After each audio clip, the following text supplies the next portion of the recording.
Here's another piece of this unknown. Same thing, not very good up here, not any good down here. So I'm going to just try and see what I can do with this middle portion. Small end piece of petrified wood. Same thing, I'm going to trim away the thin parts and see what's left. Alright, come on, I need some water here.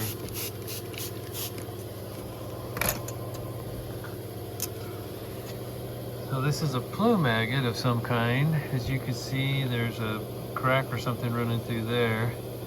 But I'm going to see what I can do with the rest of it.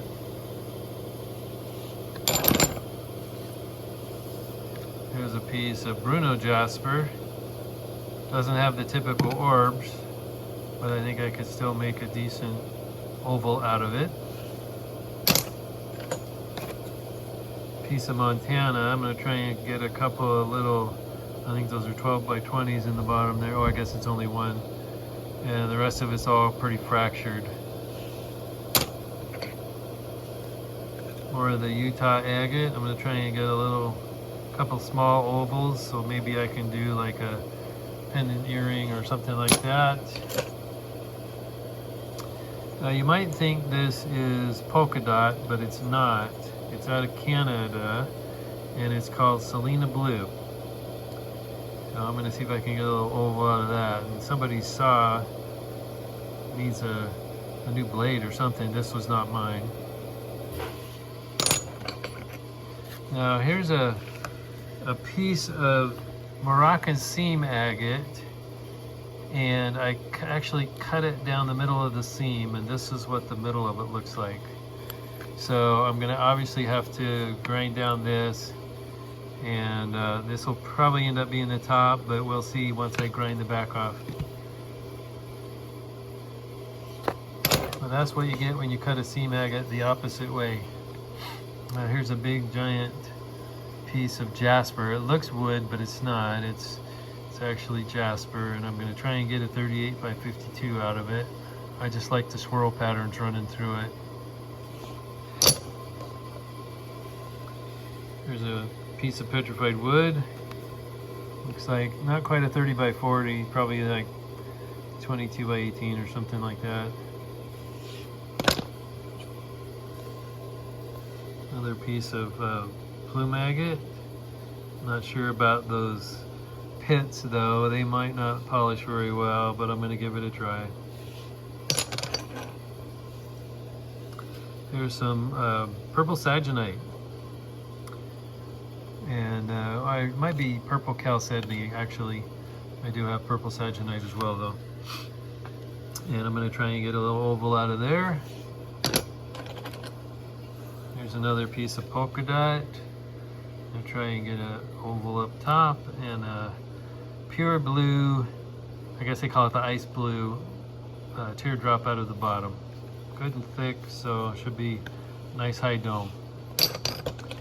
And with blue agate, you want high dome because it retains more of its color. Here's another piece of plume agate. Again, plumes might cause me problems. We'll see. Here's some material out of Africa. I'm going to try and do a teardrop with it. I don't recall the name of it. Also something, all the Africa material I have is from Artemis Trading Company in Florida.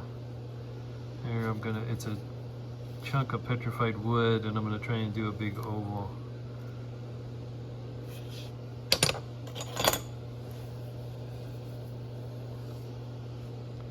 This is rainbow obsidian. I'll try and get an oval out of there. I think I have the right orientation for you to see the color.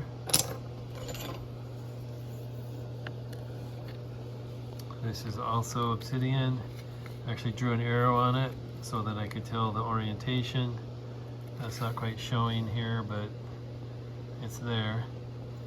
And this is all crappy down here, so I'm just going to cut it off here and make a elongated teardrop. There's an end cap of Gary Green. I don't know if I can get some of these because it's kind of thin. but I'm going to trim it out first and see what it looks like after that. There's a nice piece of picture jasper, and I like this area over here. The rest of it is kind of punky, so I'm going to try and do a nice little oval right there.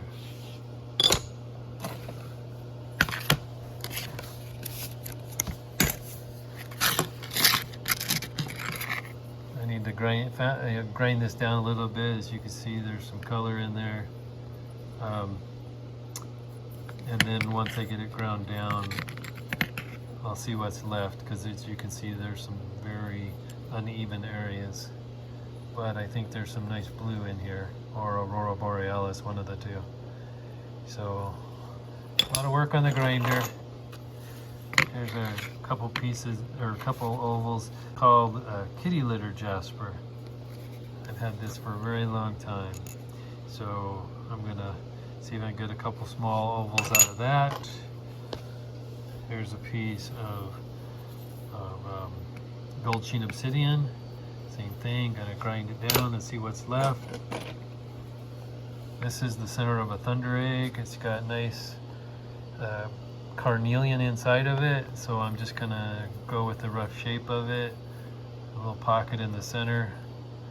We'll see what happens with that. This is from the Ochiko Agate beds, which is now the Mount Hood Rock Club claim. Here's a piece of, I think this is silver mist jasper out of Africa, I believe. I'll try and get a 30 by 40 out of there. We'll see. This is the trimmings off of a sphere. That's why it's triangular. I'm sorry. I'm going to try and get a couple of ovals out of that. I believe this is tree agate. Another piece of Gary green. Looks like I was trying something over here and it broke, so now I'm going to try something over here.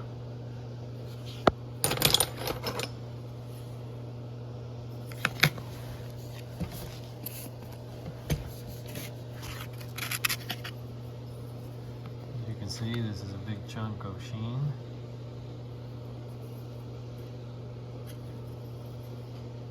There we go, there's the orientation.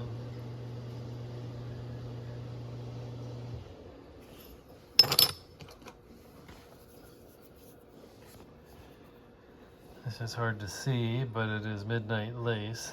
So I'm just going to try a free form of that and see what happens. There you can see on the end of it a little bit. And it'll get better as it gets thinner. There's a nice piece of polka dot. That'll be a free form.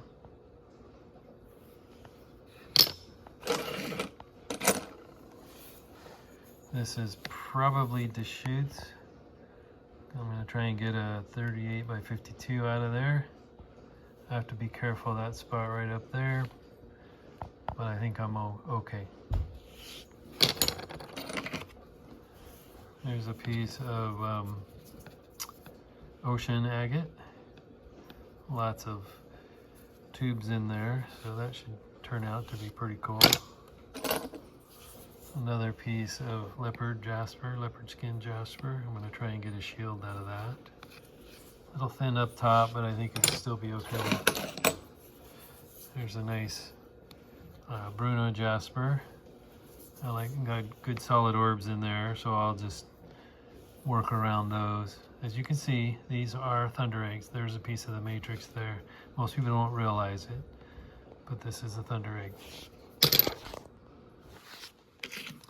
There's another piece of that unknown material. This is the actual end cut.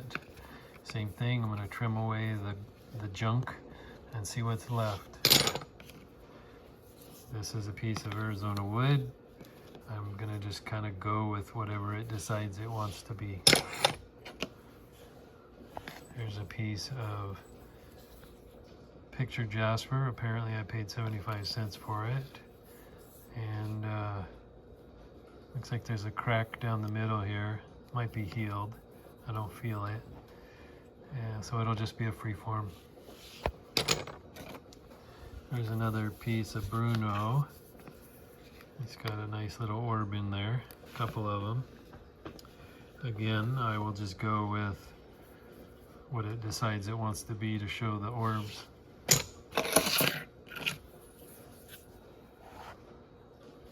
I think this is Mozarkite, which is a flint out of Missouri. I'm going to try and get an oval out of there. This is a moss agate of some kind. Again, an oval. Gotta stay away from the fractures. There's a piece of Deschutes. I'm going to try and get a teardrop out of there.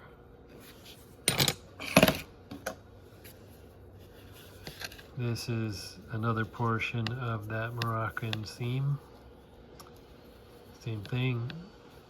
I'll have to cut the grunge off and see what's left.